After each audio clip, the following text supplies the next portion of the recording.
If you ever find yourself trying to live a life that truly honors Jesus, but you keep falling short, like I do, maybe the verse of the day will speak to you.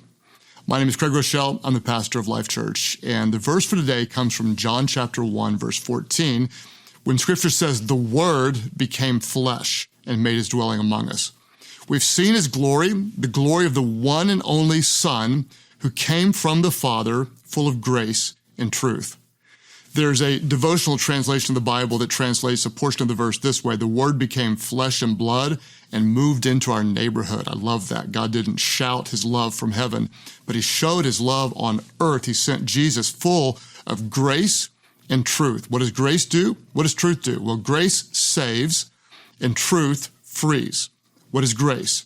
It comes from the Greek word charis, which means the undeserved kindness or favor and goodwill of God. Ephesians says we're saved by grace through faith. It's completely undeserved. The moment you think you deserve it, it's not grace then. What does grace do? Well, grace saves. But Jesus isn't just full of grace, he's also truth.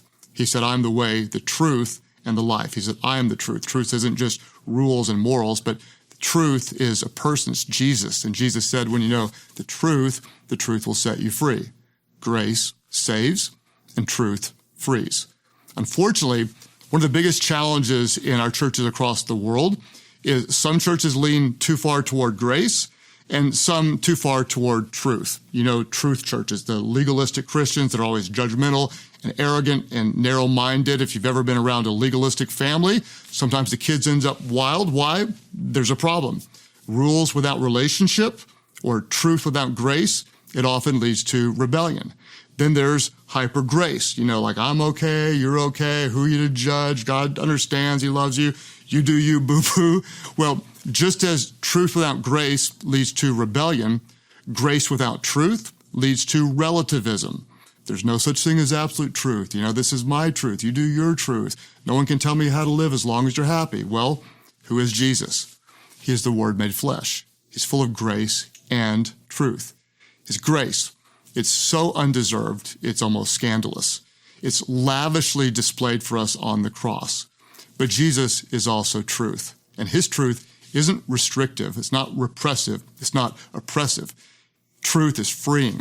It's liberating. It's life-giving. So if you're struggling to live a life that pleases God, lean on his grace and live by his truth. Because grace will save you and truth will set you free.